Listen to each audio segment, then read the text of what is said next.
Heidi ho, my peeps. I'm coming to you with another installment of The Fourth Turning, although I'm not going to be talking about the book right now. Rather, I want to talk to you about the chatter that is occurring on social media and in articles and trade magazines and stuff about the book right now and what it means. And this video is a caution, and here's the caution. I've been doing a lot of research this afternoon since I filmed my first installment about the introduction, and one thing that I'm seeing over and over again is that each of the two polarized sides of our political world right now seem to be seizing this book and waggling it and saying, I told you so, this is going to happen, for or against my agenda. The other side will say, look, I told you so, and then they will repeat the same thing, only flipping the script and saying that's for or against my agenda. Here's my caution. This book and what it has to tell us is not about politics. It's not about good or bad political parties, whether Clinton should have won or Trump should have won or any of that. It's about us. It's all about us and how we as a people have responded, are responding, and might respond in the future during this crisis, which will probably, unless we annihilate ourselves first, probably will go for the next 10, possibly 15 years before it's really over.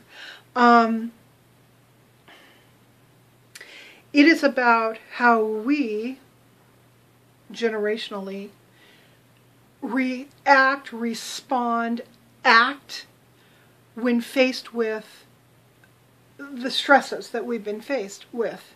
So, at no point in this series of videos am I suggesting that the stuff that the predictions that the Fourth Turning made are indicative that it's a good thing that Donald Trump won, or it's a bad thing that Hillary Clinton lost. Rather, what I'm going to suggest to you is it wouldn't have made a difference who won and who lost, because we, the people of the system, we are going to react in the way we react regardless of who's in power, who's in leadership power in this country. The flavor would look a little different. Maybe the time frames might change. Perhaps horrific occurrences might be set off, or perhaps they may be forestalled, depending on who is in leadership power right now during the crisis. But this crisis is going to continue, and it's going to ultimately settle on we, the people, determining where we, the people, want to go in the next cycle, the first turning of the next cycle. What's very difficult right now is that we, the people, are so divided. So, at least we, the voting people, are divided to right down the middle, more or less. Interestingly, that happened during the Civil War as well. There was pretty much a regional split between the ideology of the North and the ideology of the South, the economics of the North and the economics of the South, and so forth. So when they got through the crisis of the Civil War, it was a very rocky start to what happened next. Politics into the 1870s and into the 1880s was very corrupt, and there was a lot of strife. So that Fourth Turning had a bad ending, relatively, and a rough and rocky start to the first turning of the next cycle. So be careful about what you read, make sure you understand where it's coming from, particularly in articles and interviews and stuff that you're going to be hearing and reading if you pursue this this line of research. What I'm trying to do is put most of my focus on the most balanced articles that I read about it, one of which was from Time magazine. This is not real contemporary. This was written this past summer, July 22nd, 2016. But I want to show you this, tell you this, because it's interesting. The title is How America's Crisis is Different. How Today's American Crisis is Different. That's the title. Written by a guy named David Kaiser. And I'm just going to read it to you. According to one theory of history, America is about to enter its fourth great crisis. Actually, that's not quite right. We are about 10 years into our next great crisis. Rarely in history has the United States been so deeply divided as it is today. Neil Howe and the late William Strauss predicted more than 20 years ago, we have entered the fourth great crisis of our national life. The first two were the American Revolution and the Civil War, and a third took place from 1929 through 1945 as the nation was threatened by economic collapse and foreign war. According to their theory, these critical eras occur every 80 years. Actually, it's every 80 to 100 years. Certainly, Americans are entitled to hope that the new crisis will not end with hostile armies marching through our territories and fighting battles as they did in 1775 through 1781, and on a much larger scale in 1861 through 1865. Yet, sadly, though the physical scale of the problem may seem smaller, the way out of crisis is less clear now than it was in those earlier times. That is because the critical element that saved American institutions then, the nation's ability to come together and embark upon a great enterprise to solve a critical problem, is now almost completely lacking. The enemy in the first great crisis, from about 1774 through 1783, was of course the British Crown, which had reacted to colonial resistance to taxation by sending troops across the ocean and imposing martial law. Feeling that these steps had deprived them of their rights and liberties under the British Constitution, most colonists went to war. Though some Tories remained loyal to the Crown and some collaborated with the British Army when it occupied their neighborhoods, the revolutionaries generally had a common and easily identifiable enemy. After a disastrous time in the mid-1780s, the need to form a new national government provided a second great task to unite the people. They emerged stronger, dedicated to the new constitution that they had created. Nearly a century later, the debate over slavery and the Civil War that resulted divided the nation largely, though not completely, along regional lines. The war cost the nation more lives than any other, but it bound both the North and South together, each side in support of its own cause. The maintenance of the Confederacy and slavery in the white South, and the maintenance of the Union and the abolition of slavery in the North, and among the slaves themselves. The two sides fought with equal purpose and commitment. In the North, the Republican Party, which won 6 consecutive presidential elections from 1860 through 1880, was the party that had won the war and preserved the Union.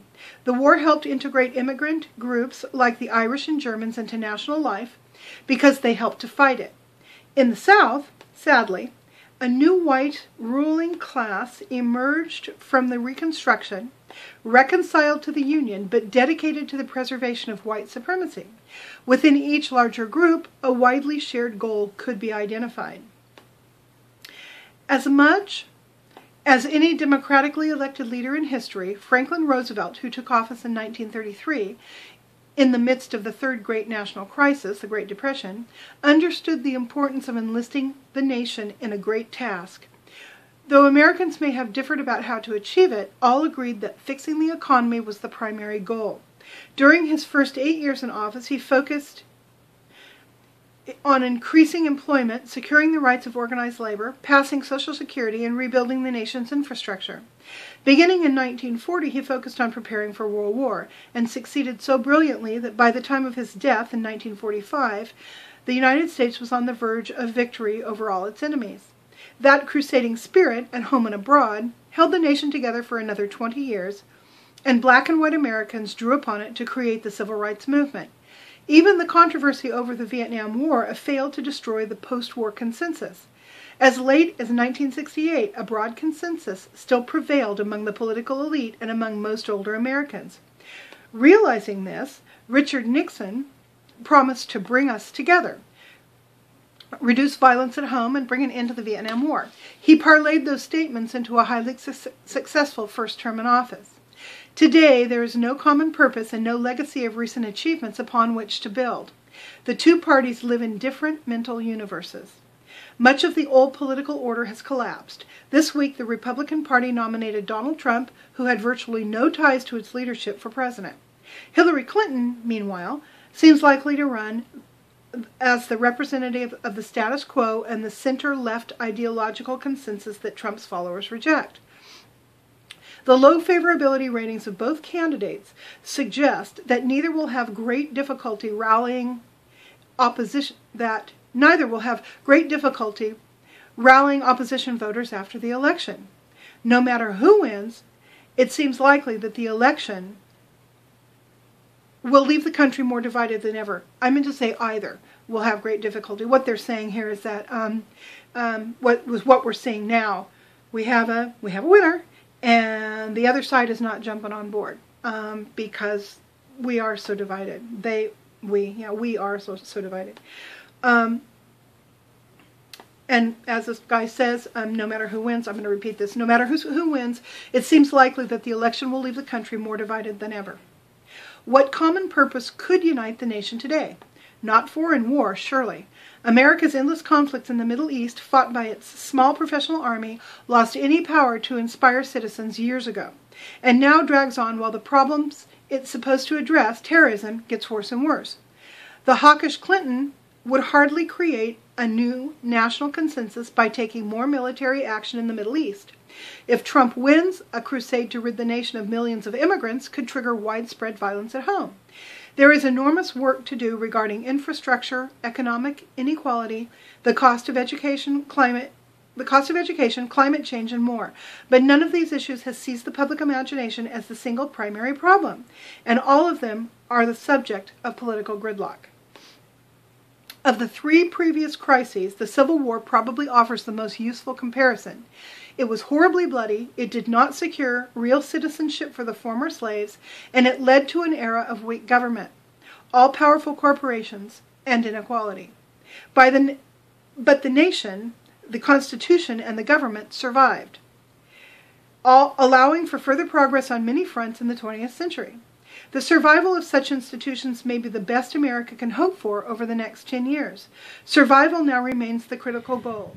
I keep reaching maximum recording time. I'd actually come to the very end of the article before the camera shut off. So I'm going to read it. I'm going to read this last couple sentences to you again. The survival of such institutions may be the best America can hope for over the next 10 years. Survival now remains the critical goal. Rebirth must come later. Well, that's a given, because that's how this works.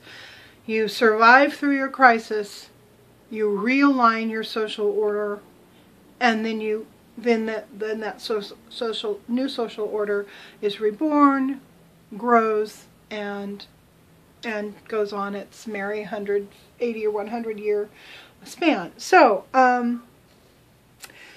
this guy who wrote this, David Kaiser, he's an historian. He taught at Harvard, Carnegie Mellon, Williams College, and the Naval War College. He's the author of 7 books, including most recently, No End Save Victory, How FDR Led the Nation into War, and he lives in Massachusetts. So anyhow, I just wanted to share this idea that that you really have to pull back to Cleveland when you're looking at this situation, and when you're looking at the what this book has to offer, and other books and authors as well who are kind of coming out now and talking about the idea that we are coming to the end of this cycle, and try to see it from the perspective of we the people preserving our country, not, you know, we the Democrats who are completely wiped out by the fact that our candidate didn't win, or we the Trump supporters who are jubilant that our candidate did, because no matter where you sit on that spectrum, I believe that we are all going to face the same dangers. So, try and look at all this objectively if you can, which is hard to do with so many people having opinions and, you know, and saying I'm right and you're wrong. So anyhow, I just want to share that, and I will, I think I'm going to upload this today, and then I will come back with some more information about the book tomorrow. Bye-bye.